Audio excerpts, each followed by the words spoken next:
Big bitch energy. Big bitch energy.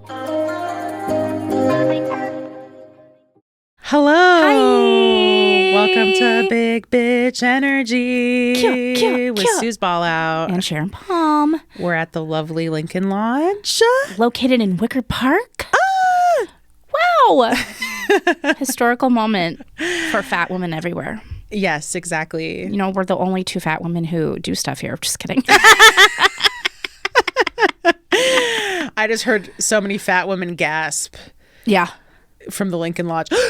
Or they were like, you call me fat? There was actually a show in Chicago. Sorry to, this is derailing. No, but there was dive a in. show in Chicago called All You Can Eat. Yes. Laugh Factory. I And did it was that. like for fat people, but some people didn't know that it was like. Yeah, they didn't make that clear. I yeah. remember that. I thought it was just a funny plan, like all you can eat, like, oh yeah, jokes, all the jokes you can hear. I don't know. I thought like, I just thought it was But isn't it funny that like the name is like All You Can Eat? So I was like, oh hell yeah, okay, cool. Like That's I don't mind always- being a part of a fat show. No, that's always how I And- describe myself to potential lovers is it's all you can eat. Yeah.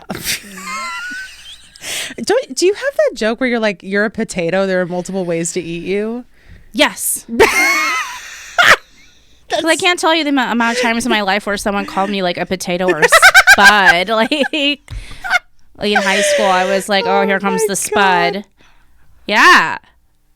Oh, they were not creative in high school for me. I feel like I think I was just fat girl, fat bitch. Yeah. Which, joke's on them. Now I'm running a fat bitch energy podcast.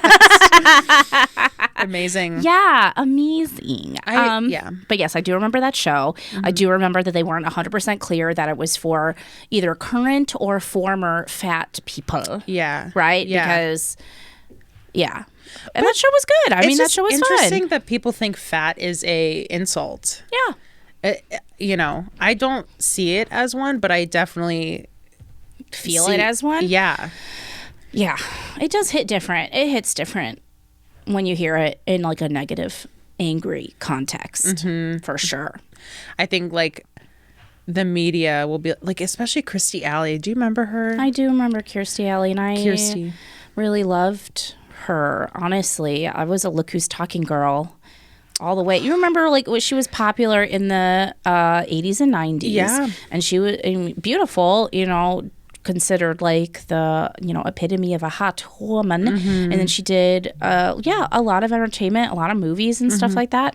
And then she was out of public eye for a long time. And then they gave her that show. I never watched it either, by the way, because I could not bring myself to watch it. But there was that like day in the life of her, Kirstie Alley. because she was like very, very big at the time, like physically big at the time. She became like a Weight Watchers for like 2 seconds. That's right. She campaign was person. And then everything revolved around her weight. Like everything she was in revolved around her weight. Yes, but same thing with Jennifer Hudson. Like, remember when Jennifer Hudson won American Idol and she was heavier before she became famous. Yeah. And then she like lost a ton of weight. And if I can be perfectly honest, I mean, she was fucking hot before. I don't really. In Dreamgirls, I mean, she was the fucking star. Dude, she was the glue that held Dreamgirls together. Wasn't Beyonce in Dreamgirls? She was, and no one gave a shit about Beyonce because they were like, Jennifer Hudson had the voice, had the acting, had everything.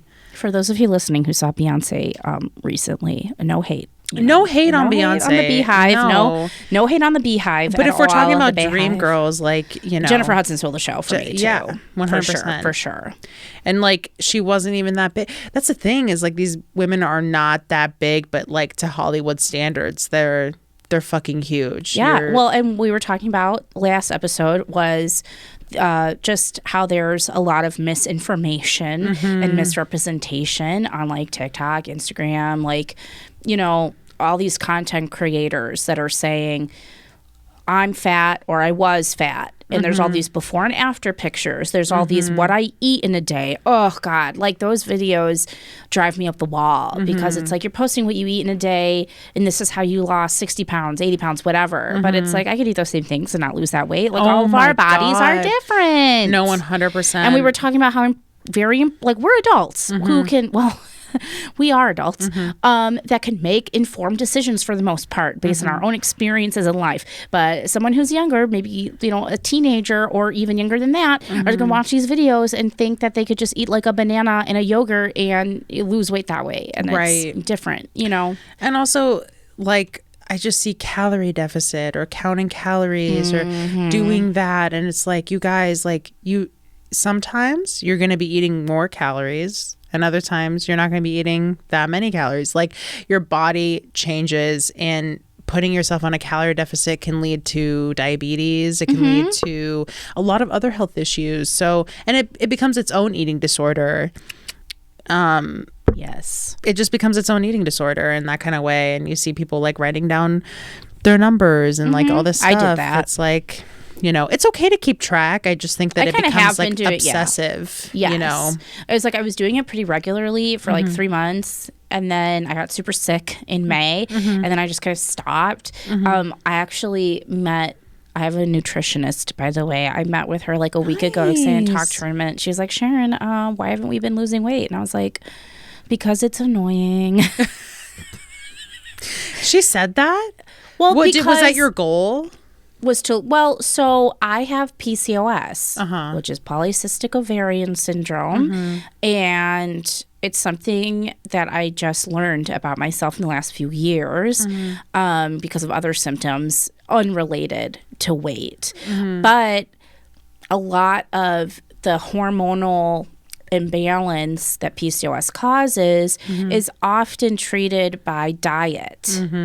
And I can't tell you how many times it was like, well, you need to lose weight to help these symptoms. But having PCOS makes it very difficult to lose weight too, which explains a lot of my weight fluctuation in the past. I've always that's why I have so many clothes, dude, because there are some clothes that I know will fit me if I gain the weight back.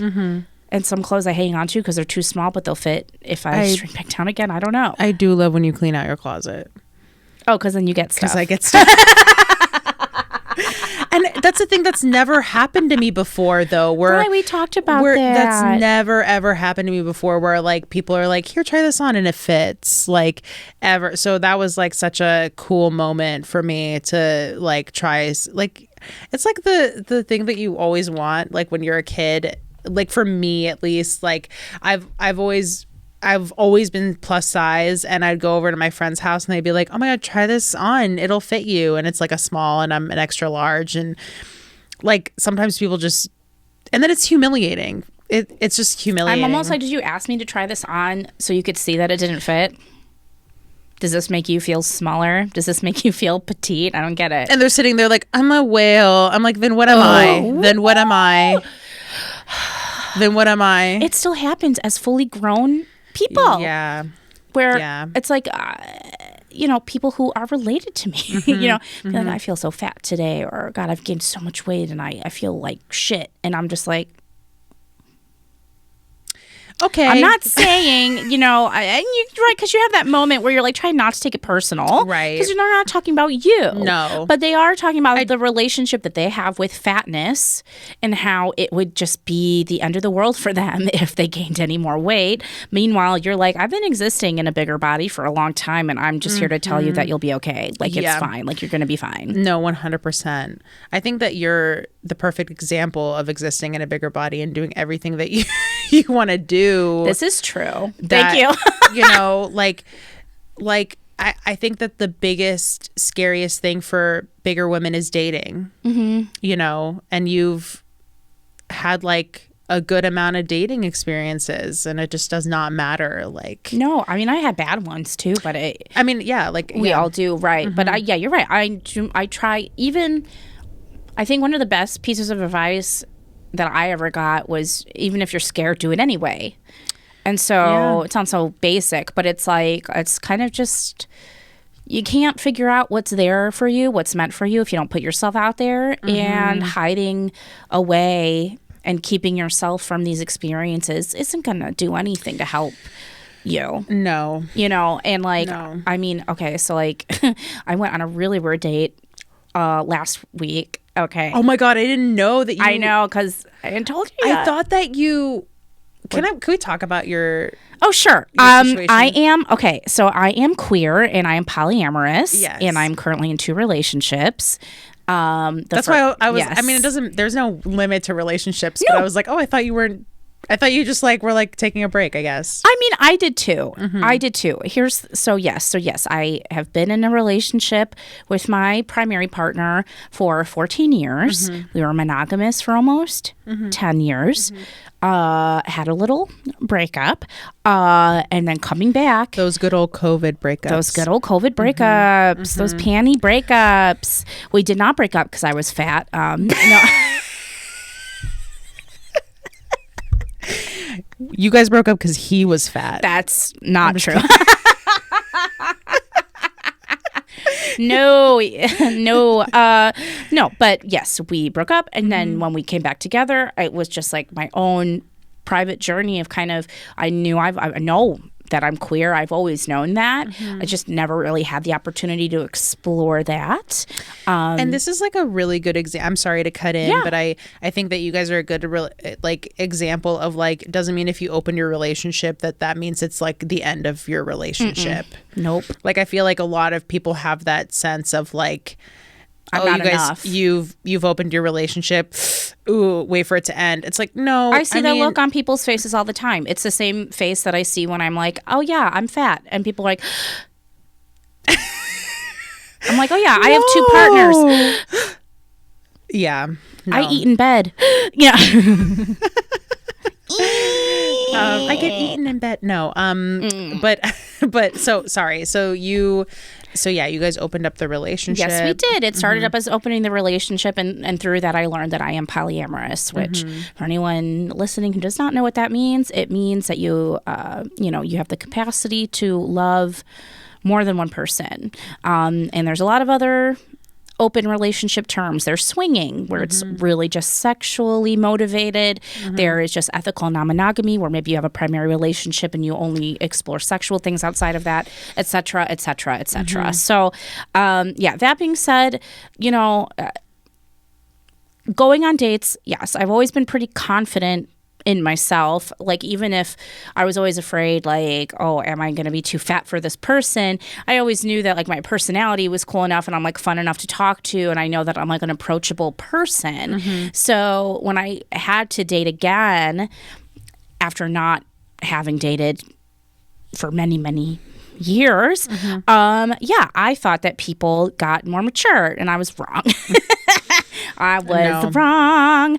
I mean, I remember one of the first dates I went on post breakup, and it was like, oh, do a little spin for me. And I just thought he like wanted to see my outfit, but he really was just like, I'm not usually attracted to bigger girls, but whatever you got going on, it's working for me. And I was like, ew. So now I'm an object or an experiment or like whatever. Cool. So I went on this weird date last week. This was an accidental date. What is an accidental date, you might ask? An accidental date is when someone texts you that you ghosted unintentionally. This is a person that I unintentionally ghosted. I didn't mean to. It was just like there was a lot going on, and I didn't feel like our text conversation was super engaging. And I just it just fizzled out. So I wouldn't say that I intentionally ghosted this person, but so he texted me his location, and I was like, what? And then I was like, hey, are you okay? And he was like, oh, yeah, fuck, I didn't mean to send that to you. And I was like, okay. And he was like, well. Yeah, right. Yeah, I was like, okay. And he was just like, no, but I have been thinking about you, whatever, of course. What? Right. And he was like, and I just kind of like confused, like, why did we stop talking? I thought we had a connection. And and then I felt bad because I was just like, I mean, I know how that feels, and I don't want to be the person that makes other people feel that way. Right. Cue people pleaser mode. Okay. Yeah. So then he was like, oh, I'm in your neck of the woods, actually. And I had just gotten off of work, and I was going to have a drink solo anyway. So then I was like, well, I mean, if you're in my neck of the woods, I'm going to be at this bar if you like want to have a drink. But I'm just making it very clear that that's all I have capacity for tonight. And within 5 minutes, it was so weird. Suze, the first thing that came out of his mouth was, wow, your thighs are incredible. And I was like, what? my thighs are incredible. What? And I was like, thank you. I was just like, how do I don't know? It's like, But it's weird because it's like a weird time for you to get sexual after I like told you nothing else was going to happen tonight. Yes. So yeah, it's kind of like, why bring that up? Why bring that up? Yeah. And it was like he was looking at me up and down like the whole time that we were hanging out. And so this is like the other side of things, right? Where we're afraid that someone isn't going to like our body. And then it's also then it's on the flip where it's almost like, I don't know if he... At one point he made this comment where he was just like, well, I hope that your other partners make you feel hot. And I was like, yeah, they do. That they don't say fucking shit like this. I don't need you to say stuff like this. So how did that play out? So basically, I tried to keep the conversation away from that, but he kept trying to touch me, but in a weird way. Here's the thing. If you are on a date and you want to touch the person, just do it. Don't either do it or don't, is what I'm saying. Don't do this weird, So I'm going to put my hand out on the and table. then I'm gonna, okay, so yeah. And just show me. Just like... And okay, so he kind of was like trying to barely touch you. And then, or then he'd like grab my leg and he'd be like, oh.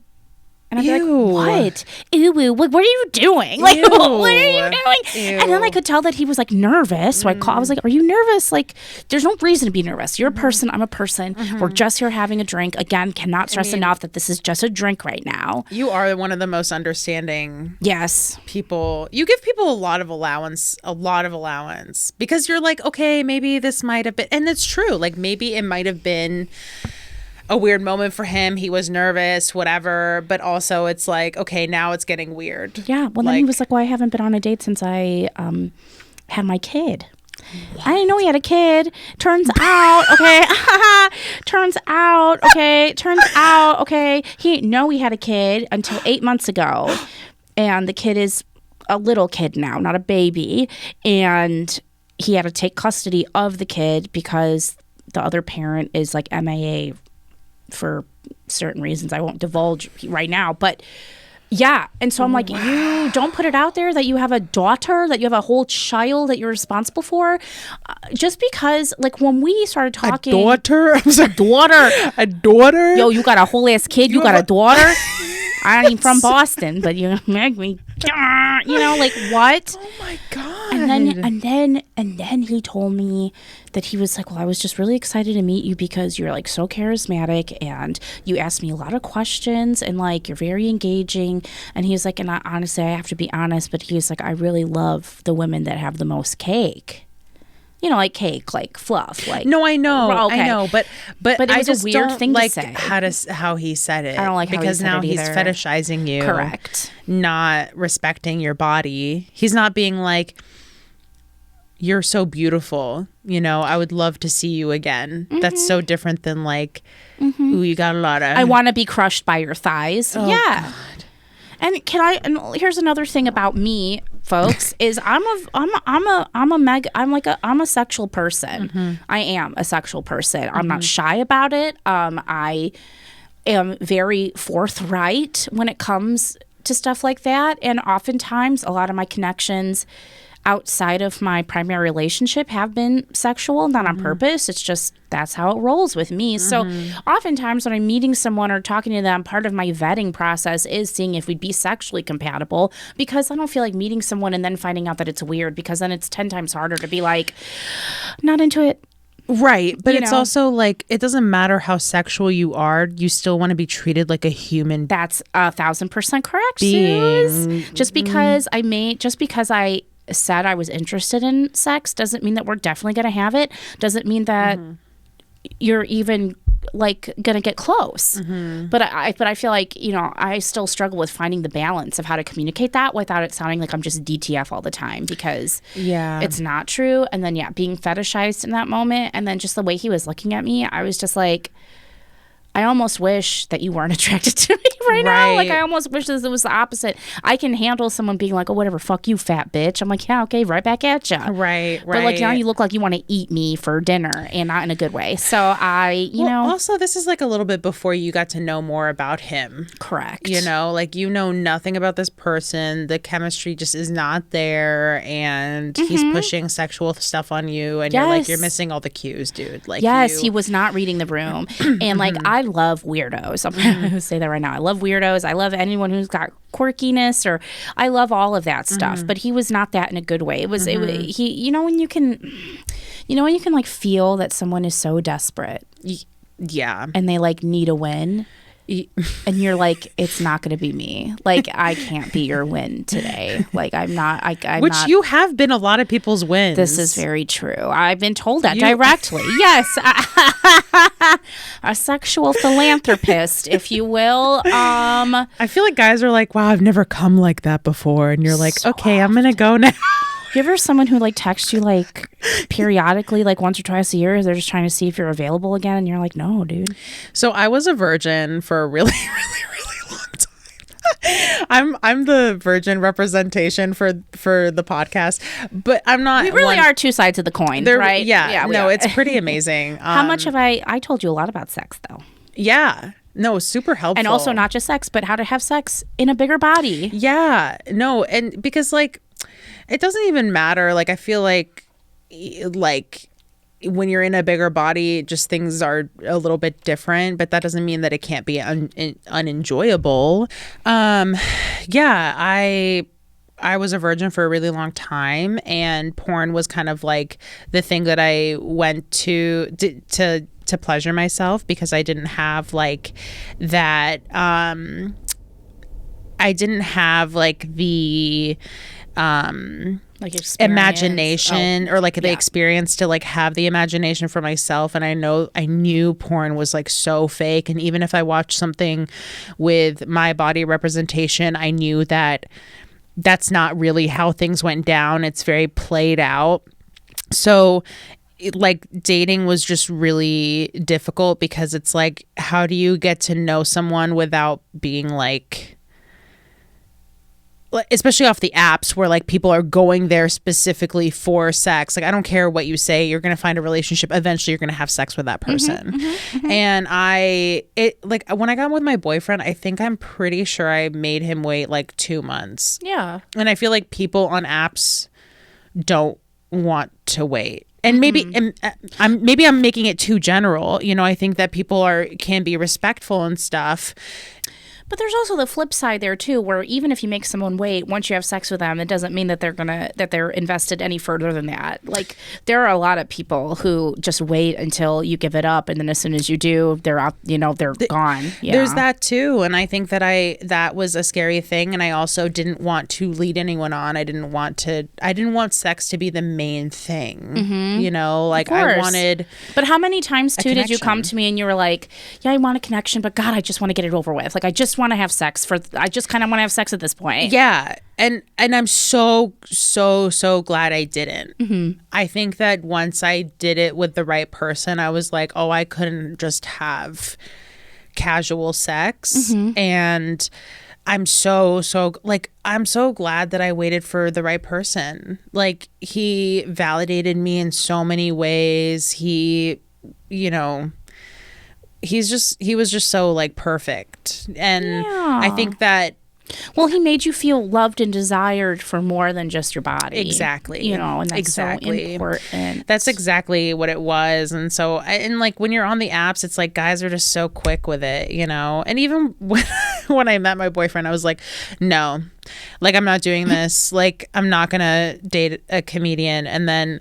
I was like, you literally ask the universe every day for a relationship, and now you're going to be like, no. Like, see where this goes. And I'm so glad I did. Well, and I feel like that was also part of the fear of like not being enough for someone, or maybe even being too much for someone, you know, pun intended. I mean, yeah. Even in my long-term relationship, I still had moments where I was like, there's no way he's attracted to me, which sucks. I mean, and that wasn't me in my right mind. Obviously, that's me in my anxious mind. Right. But then you hear all the things you heard through childhood and even like That's in literally what I was gonna adolescence say. when you're trying to date, that it's like, oh, well, I would date you if you lost some weight, Yeah. you know, or I was a secret when I was younger. I was a secret with a couple people, didn't fully know it at the time because you're just like so happy to be there, which just kind of rolls back into the whole like desperation thing. Like, Yeah. it doesn't matter what you look like. You could be the hottest piece in the room, whatever. You coming off desperate, that is just repellent. Yeah. No, 100%. And I think that this guy that I went on this date with thought that he was like some, like it was almost like he thought that I'd never heard these kinds of compliments before. I think like that was like what he was alluding to. And one of my biggest things, like I don't care if I'm just like, even if I am just looking for casual sex, I still wanted to be with a person who is mindful of non-traditional relationship structures, someone who's emotionally intelligent and cares about people because they're people. You know, the sexually liberated fat woman is not your practice and is not your chance to get laid. And I feel like I'm way better now at picking up on that vibe that people think, oh, I'm just about to put out because I must not get it. But it's like, no, actually... Right. You don't get it. Right. And I'm over here rolling in it. You know, like, leave me alone. No, 100%. I think that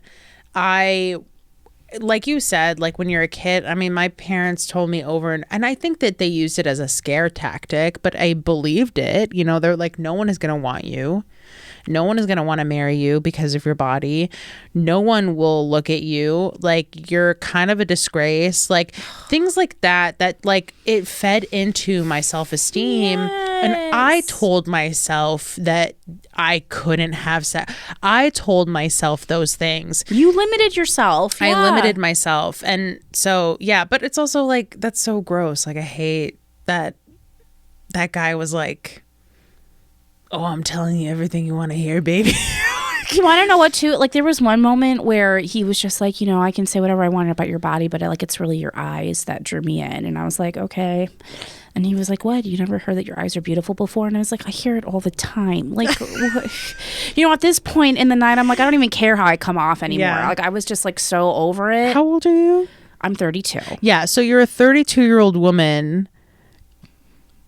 And you think that no one ever told me that I had beautiful eyes before? Come on. You've lived 32 years. And I was like, yo, you the one with a kid and not getting any. Like, stop. Like, I'm not trying to make assumptions, but he literally said that he doesn't. So I'm not just shitting on him and guessing that he didn't have any luck in that department. Right. He literally told me that he didn't. And then he told me that he never gets this lucky. It was just weird, you know? Yeah, it was just weird. And he told me too that I gave Lizzo vibes. He was like, oh, I love her. I bet you love her. And I was like, I mean, yeah, but like, I like lots of other stuff too. You know what I mean? And he's like, yeah, you know, it's just like, you don't care what anyone thinks, you know, which is true for the most part. Here's the thing, though. It's like, I understand that she's like, I'm just going to, I love her as an artist. right. In what I know of her as a person, you know, but I am sick of the commentary surrounding just her baseline existence. I just want to say that Lizzo doesn't share everything about herself. She shares to the world what she wants you to see. That's most celebrities. But most of her messages are about body image because that's all people seem to talk about.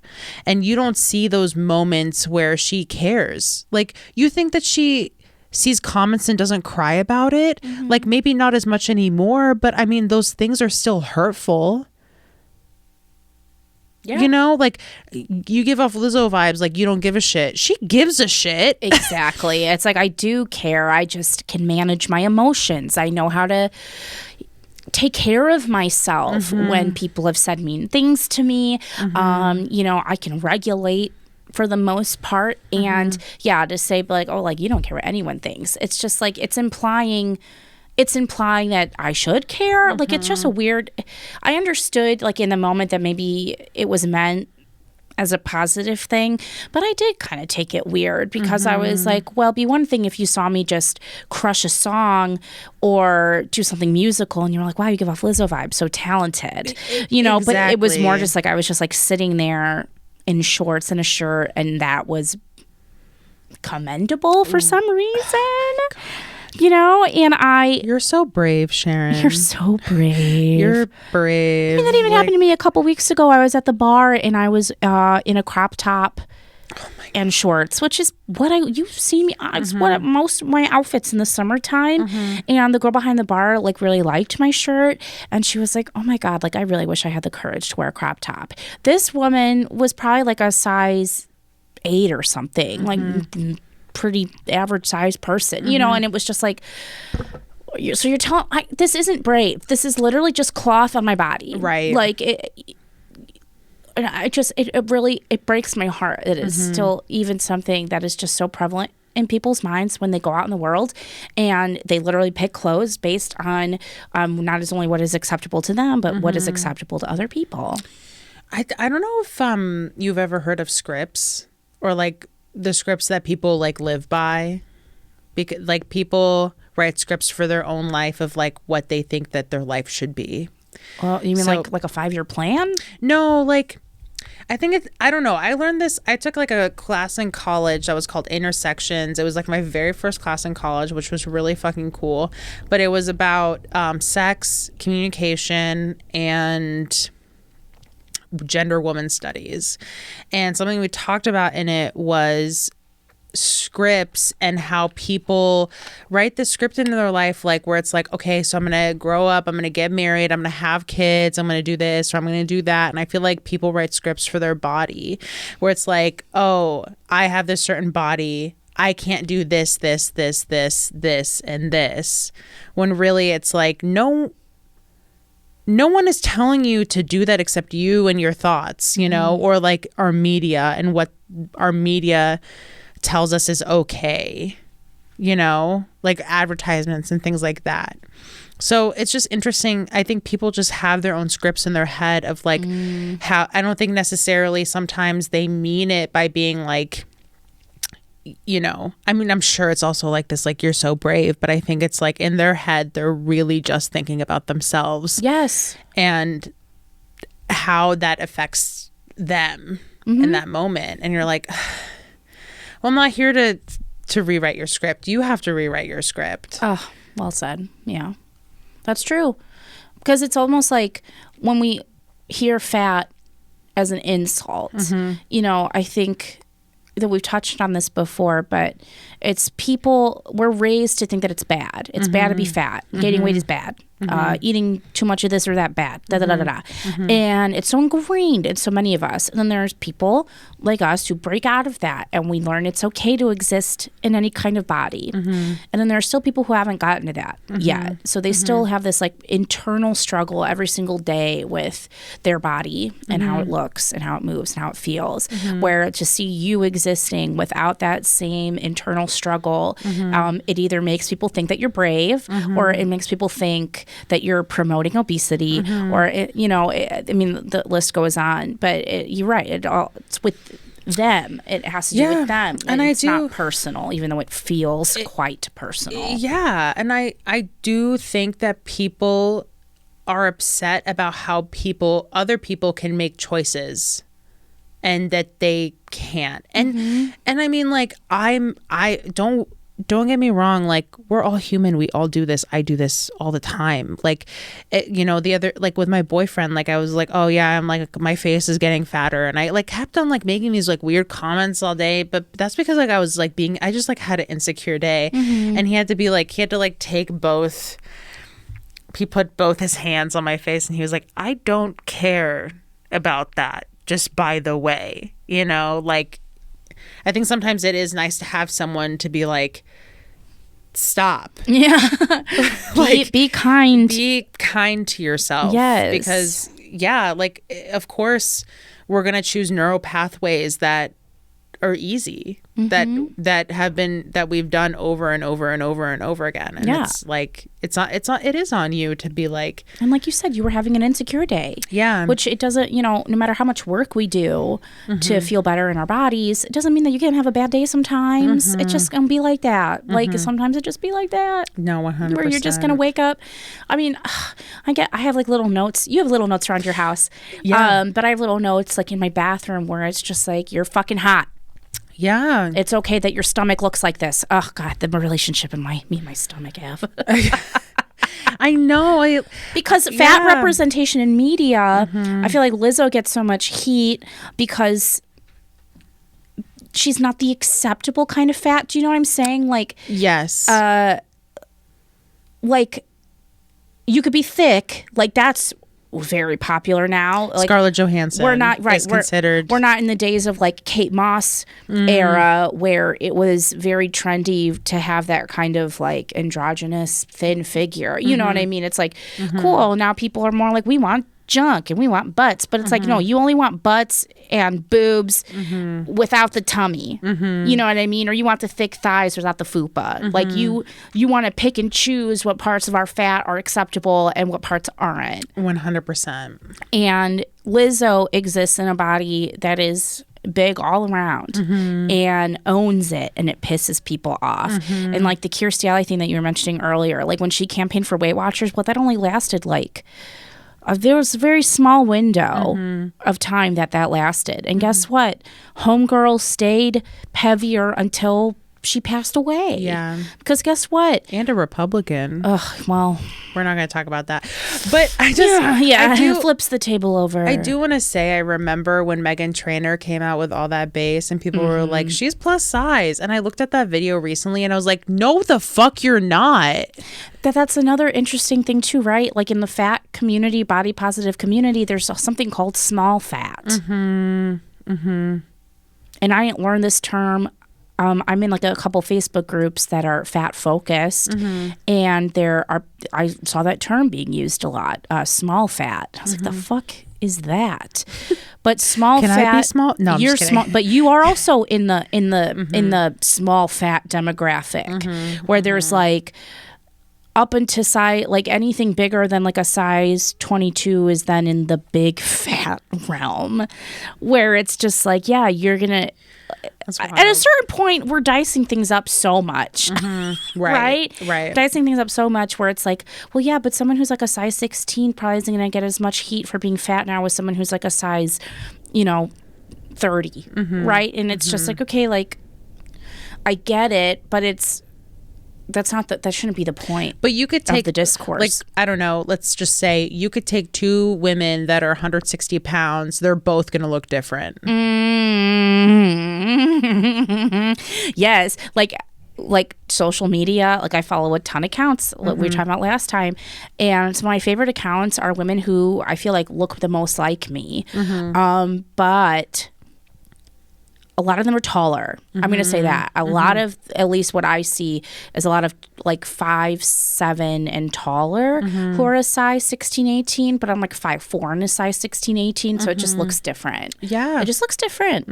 And you're right. Like two people who are in 160 pounds, one person might visibly look, fatter than the other. Whatever. Yeah, it's so true. We're just all different. And then like when you're in the public eye, like I sent you that screenshot where I think it was I can't remember what it said. I'm gonna pull it up. Yeah. Because it was a Kardashian comment. Was it on Instagram? I think, don't. I'm just gonna when go I doom scroll, I'm quite high. I do forget the origin of a lot of things I send to people. Let me see. No, it's on my text messages. Yes, it is on your texts. Oh, that's what you meant. Let's see. Oh, it says diet and fat phobic culture needs to take a nice hard look at what it's done to Khloe Kardashian. And then it says Khloe Kardashian calls herself chubby in very painful Kardashian scene. Also, I hate that because they're like, she called herself chubby in a very painful. It was so painful for her to be chubby. Sorry. I mean, Come on. I do. I mean, yeah. So, I mean, I know she's been considered as like the fat Kardashian, which is like insane to me. And they want to talk about diet culture and fat phobia. Like, y'all perpetuate that. Yeah. Through your brands, through your practices, through the content you put out into the world. You know, the things that you guys put for ads, they have like a ton of cleanses and... Oh my God, don't even get started on the cleanses. I still get roped into those sometimes. So I'm like, oh, maybe I'll try that. And I'm like, wait. Stop. Slap. Stop. Slap. Stop it. Cleanses do nothing for you. Unless it's like a real cleanse. I mean, if you want to do a cleanse, drink lemon water. I don't know what to fucking tell you. Right. Like, you know what I mean? Take like some niacin, sweat it out. I don't know. Yeah. It's just like a cleanse is like, what are you cleansing yourself Beyonce of? was a huge reason why a lot of people were doing the lemon water and cayenne pepper and maple, the real maple syrup thing. Oh my God. But also, I did it for one day. No. And then I was like, what am I doing? You lose weight fast, you gain weight fast. Yeah. That's just the deal. Yeah. Like, unless you're like getting bypass surgery or some sort of surgery that will probably make you throw up because you keep on eating. You know what I mean? Like, you're not gonna really... Well, you need a lifestyle change. You can't just change one part of your diet and expect your life to be different. But also just the people that tend to promote these things the most tend to be people who don't have regular lives like us. That's true. Right? So it's like, I'm sure, okay, because we're talking about Jennifer Hudson. Before fame was heavier, after fame lighter. Rebel Wilson, very famous, was cast as like the fat friend in so many things. And even now that she's lost a ton of weight, she's still being put in that role. But still, there's so many controversial things about her that I don't even know. I don't even know if it's true, honestly. Adele, before she was famous and even during the beginning of her fame was heavier, but it was almost like it was more acceptable because she was always very covered. Do you remember what I'm talking about? Like she was always wearing and she still wears full garb. I mean, she's never she's never been a revealing person. But then it's like, oh, wow, look at her transformation. If she can do it, you can. And I'm like, can we please acknowledge that a lot of these people were able to lose weight and make those lifestyle changes because they became famous and then they maybe had the time, the money, the help. Fucking, if I had a private chef, I'm sure I'd be able to drop lbs, homie. Like, who knows? All those people have trainers. Literally, yes. It was like Adele's trainer speaks out about her weight loss. It's a trainer is gonna have thoughts about it's these people do have the money to spend to take care of themselves. Finally. The money and the time and just even the resources to better food. Even if remove the trainer, remove the person cooking for you, like having access to healthy food is very pivotal. I mean, especially like middle America where the weight tends to be higher on average than on the coasts. Oh, I thrive in Chicago. Yeah. I'm from Seattle, and like Seattle is such a granola. I think it was actually voted like the healthiest city. Okay, I thought you were going to say the most granola. It's so the granoliest city ever. That's where Western University most is. Granola per capita. What's the capita mean? Don't answer.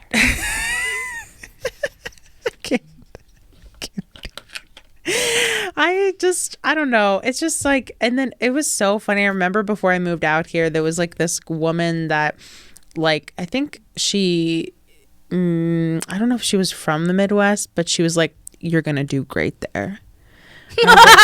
And I was like, what do you mean? She's like, oh, I'm a Midwest 10, a Seattle 3. Like, you know what I mean? Like, it's just, you will do so. And I felt, do well in what way? I mean, like in my plus size body. No, I know, but I mean, like, did she mean that you were going to do well with dating? Did she mean that you were just going to do well with existence in general? Did she, I think maybe existence in general. Okay. I do, and I do like it out here so much more because it is heavier. People are more heavy set, and I don't know. I feel like I do have more of like a community out here No, than but I I did feel in Seattle. okay, but that's a good point to bring Yeah. up, because if you are the only fat person for miles, I mean, that does make your life a little more difficult, just Yeah. because of everyone else thinking that you then need to be fixed somehow. And I mean, I see how hard like a lot of people in Seattle were on their daughters. Like they would only gain like a little bit of weight. They were nowhere near my size, but they were so hard on little girls. Like they were just so hard. And then they'd see me and they'd be like, man, you really got to lose a few pounds. And or if I did, or if I was losing weight, they'd be like, oh my God, good job. And they encourage that stuff. And it really fucks with your mind, because it's like people aren't going to care about you unless you are losing weight. Or, you know, I was on a crazy, crazy diet. This is why I think it's so like media is so dangerous, because it's like it doesn't matter. Like I remember like people being like, I lost so much weight in 3 months, but no one asked me how I was doing, because it's just so much more acceptable to be skinny, that it's like people don't care like what you're actually doing or what your mental state is, because now you're thin. Now you're accepted. Are you familiar with a content creator named Eugenia? Dang it. She does like a lot of okay, wait. We're getting the phone. Yeah. Well, you need to see a picture, because this is, I think, Eugenia Cooney. No, I have not heard of her. There's a picture of her. Oh my God, sorry. But she became like well known on YouTube for like various types of videos. But one of the biggest ongoing things that she's had for years is her anorexia. And this person is like very devastatingly thin. And but like, I mean, she had videos. This was like also early like 2010s, okay, like not recently from what I know, but you know, there was like I remember a video she posted that got taken down from YouTube where she was like trying to eat something and then couldn't eat it or whatever. Yeah, That's so sad. yeah, but this person had like a bajillion subscribers, you know what I mean, was very, very popular. People who were like, oh yeah, like you look beautiful the way you are, like, do you know what I mean, where it was like, okay, we understand like the message, but also this is like someone who's like literally dying on camera like every single day. Yeah, and you're telling her she looks beautiful. And you're telling her that and she's so popular and talks about this disorder, but clearly has been like relapsing a lot over the years, right? And even I think, if I'm not mistaken, you know, left content creating for a while because she was trying to like take care of herself. But I think it's like, talking about media influence, you see someone like her who is rail thin. How many young kids are watching that and being like, God, I hope I'm not skinny one day. Yeah. You know what I mean? Like, I want to look like that. Yeah. And then we'll never forget either. There was like a Nickelodeon Reddit thread where someone was like, oh, she'd be great on this show. I can't remember what they were talking about, but someone was like, yeah, well, I'd rather have someone who has anorexia than someone who overeats.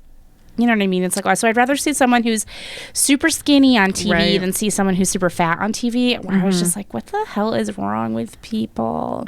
And there's also like a different, when it comes to gender, right? Where fat women or fat femme presenting people are going to be treated differently than like fat men. Yeah. And I'm meaning specifically fat cis men.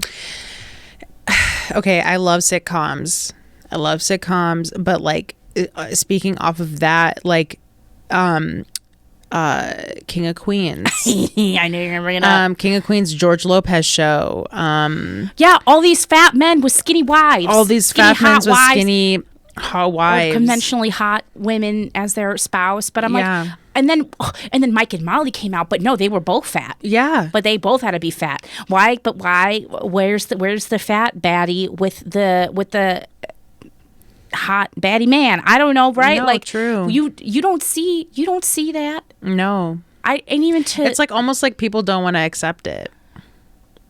You know, they don't they just don't want to accept that like fat women could, you know. My boyfriend's thinner than me. Like he wears clothes that are much smaller than me, and like I always thought that I would never be with someone. You know what I mean? Like it's just like, because that's like fat what people I was belong fed with into fat people. Yeah. Which is like insane. Yeah. Like we don't like what? Yeah. I mean, before I met my primary partner, the boyfriend that I had before him was like a bodybuilder type of guy, like went to the gym, huge gym rat, you know, and when my friends set me up with him, they were like, don't worry, he likes girls like you. Damn. Is this the one that you went to Hooligans? What's it called? Hooligans. Yes. And you fought. We always got weird looks when we went out because, again, he was ripped. He had big, muscly arms. He had a bright green mohawk. I mean, he was hot, and definitely one of the first people I was ever with that, like, made me kind of realize, like, no, I'm hot too. You know what I mean? Like, it took some work and getting used to, but we always got looks when we went out. Always those kinds of like, oh, like, oh, you right? And he always said he didn't see it, but I was like, of course you don't. And we went out to eat. Guys don't care. They don't. They just don't care. They don't care. And we went out to eat, and we were sitting on the same side of the booth, and his arm was around me. It's like very obviously together. And the waitress that we had was flirting with him throughout the whole meal, and saying, like, I'm not kidding. Like, I wrote a joke based on it because it was just like so ridiculous. It is laughable looking back on it. At the time, it was intense. And she would be like, oh, do you want to order more food? And I was like, what? You know, and I remember he was like, hey, don't worry about her. Like, I'm here with you. Let's, you know, we won't cause a scene about this. Like, you know, it was just like, everything's going to be okay. But at the end of the meal, when she dropped the check off, she wrote her phone number on the back of the check. And then it said, give me a call if you don't want to be suffocated anymore. What the fuck? What the fuck? I was very upset. Yes, as rightfully so. And I could tell, wasn't expecting that. And I could tell that he was also struggling with like how to best support me in that moment. I mean, it was just like so uncalled for. So uncalled for. Wouldn't have been the first time either that a woman approached him in public when we were together and offered to give him her number right in front of me. People hear that and they're like, no, that couldn't have really happened. Yes. The audacity exists. The audacity exists in all of us. Okay. I don't care who you are. You want to do something fucked up, you will. So I was very drunk. We're going to put that. I was very drunk. Very, very, very, very drunk. Yeah. And so I went to the bathroom, and then this waiter came into the bathroom, and she was like, did you like your meal? Was there enough of it? You know? And I don't really remember what I said. I just was like, fuck me, I'm still hungry. I don't know. Like, I can't fully remember because I was like drunk and mad and upset. But I did take that person into a bathroom stall, and I did shove her head into the toilet. I did physically assault this woman, unfortunately. And I remember, but that's the best part of the story. It is because Sharron was banned from Hooligans. I was banned from Hooligans instead of getting arrested, and she was fired, so it was like fair. But yeah, I shoved her head into the toilet. I gave her a fucking swirly, and I was like, this is what being suffocated actually feels like. I fucking love this story so fucking much. Like, not the part where she's hitting on your boyfriend, but just the part where you get vengeance. Alcohol fueled vengeance. Yeah, I wouldn't recommend physically inflicting violence onto anyone to prove a point. No, but I've actually chosen vengeance before, and I've honestly regretted it so much after. I've also been banned from somewhere because I chose vengeance. Oh, that's right. I remember. Let's not talk about it. We don't have to talk about it. I'm not ready. It's okay. It doesn't have anything to do with being fat. So no, it does not. I was just mean. It's not. It doesn't feel good.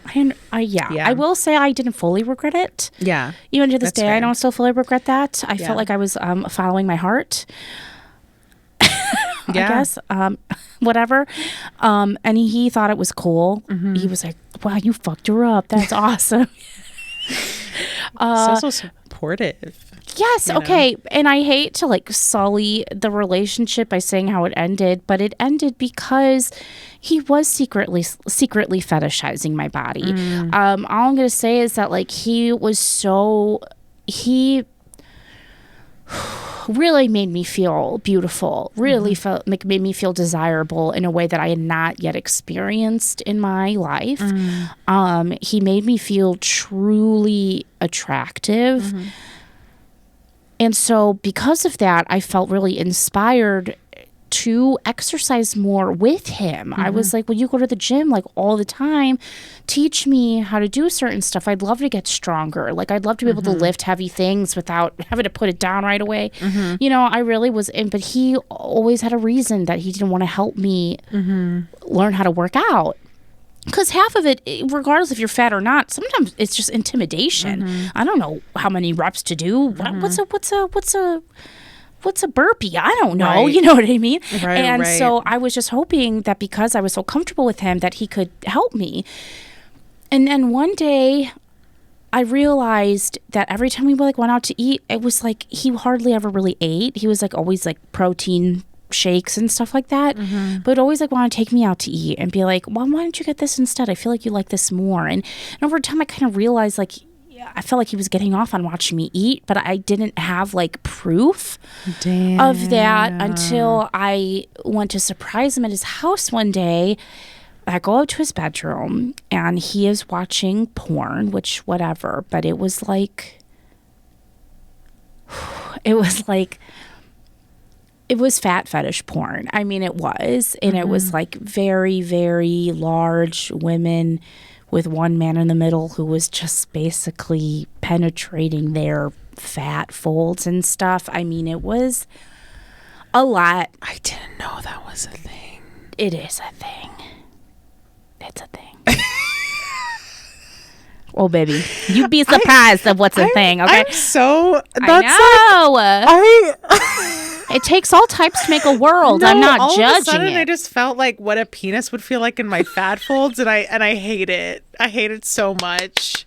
I hate it so... No. you know how lubed up I would have to be for that to work? That's part of it, because there's something about being shiny also. Listen, I'm not kink shaming at all. I am. No, you know what I'm so sorry. It's okay. I think I was just going off the feeling new to you. The feeling of what it would feel like on my body. Of course, like if you're into that. I mean, feel free. Like do whatever you want. Right. Because there's something to be said. If can I consent to the fetishizing? Maybe he'll change my mind. Maybe I wouldn't mind. But he was fetishizing me in private, and also. What he ended up confessing was that he didn't want to help me work out. He wanted me to get fatter. He was like, well, I think you're beautiful now, but I think you'd be so much more beautiful if you gained like 50 to 100 more pounds. Yes. The first time in my entire life that someone was telling me to gain weight. You're like, no, I have to go eat my dad's Nutrisystem that he got me from 5 years ago now because I can't. Right? I mean, what a mind fuck it was for me to be like, well, wait. I mean, it took me some time even too to like fully understand what was happening. I really didn't. I just was like, okay, like he's really into fat chicks. That's cool, but I don't know if I feel comfortable getting fatter. It was like this whole thing that I just... At that point, it's like he doesn't really love me. He loves the idea of what I could look like. Yeah. It's not about me. It's about this idea in his head. On the same flip, the kind of people who are like, well, I really love you, but, you know, maybe you should lose a little weight. You know what I mean? I think it exists on both ends of the spectrum. You know, there's always going to be people who are trying to like change how we look. And I think in this case, yeah, I just felt like part of my autonomy in the relationship was gone. Because I didn't consent to this fetish. Like I wasn't informed that it was even a thing for him. So I really did. I was like, wow. So he was still looking at my body and judging it just in a way that I'm not used to. And that kind of was, I think, started what will be a lifelong journey of how we feel in our bodies. Is like the grass isn't always greener. You know what I mean? No, it's not. For all the guys who rejected me because I was too fat, here was someone who wanted me to be more fat. And then you're like, fuck, I can't win. And then I met my partner, who I'm still with now. And, you know, I know that they like me for me. Like, I know that they love me for who I am as a person. And my looks could change. And they have over the years. And that has not changed the love we have for each other. And that, you know, even I still have my, like you said, your insecure days, still have my bad days too. But it was a powerful thing for me to realize that someone could stick around no matter what I looked like. Yeah, this is like the first relationship that I'm in where like if I'm like, ooh, I want another burger, or if I want this or that, which I don't, but I'm like, oh, I'm just like that. I love food. And my boyfriend's like, yeah, you should have more. And I'm like, no, like, but I feel like I'm undoing all of that previous stuff of like, you should act like this, or you should be like this, or you know, in this relationship, I really do like I remember reading this thing. It's like, you get hurt through relationships, you heal through relationships too. Yes, it's okay. Yes, it is okay to heal in a relationship. Not all of our healing has to be done separate from these meaningful relationships. Yeah. Well, I'm really happy that you have that. Yeah. Now, finally. Because, well, I mean, it took a long time, but let's be I had real to be too. okay with myself first before going into a relationship. But not only that, Suze, I think you just were so ready for something specific that if something didn't align with you right away, you were really good at just being like, nope, not for me. No, 100%. Not for me. Yeah. I waited such a long time, which I would love to talk more about relationships too in our next episode and stuff. That's the thing about this stuff too, is like it's ever changing, and the conversations around like body image and body positivity are always going to change. We're just in this era where body positivity is trending. And that does affect, you know, because now I hope that people make the decisions they need to make for their bodies based on their own things, not because they saw something on TV or because they saw this ad or because they saw someone else doing something that worked for them. So, it might work for me. Like, I feel like we all need to do the work to figure out what is best for our bodies individually. So true. And ultimately, I consume a lot of media. I know you consume a lot of media. And it's like we're getting better at finding what resonates and what doesn't, which sounds like a tarot reading. Take what resonates and leave what doesn't. Exactly. Here's the death card because we're finishing this episode. It's time to transition into a new life. But thank you so much for talking to me about this. Yes, thank you for talking to me. And thank you for everyone who has listened. And thank you to Lincoln Lodge. Thank you to Lincoln Lodge for having big bitch energy in the motherfucking house. Eat snacks. Love yourself. Love yourself. I was trying to think of a rhyme. Eat snacks. I can't. I'm not a rhymer. Eat snacks, fat backs. Sorry. Stop. And cut. And scene. And scene. All right, bye, y'all. See you next time. Big bitch energy. Big bitch energy.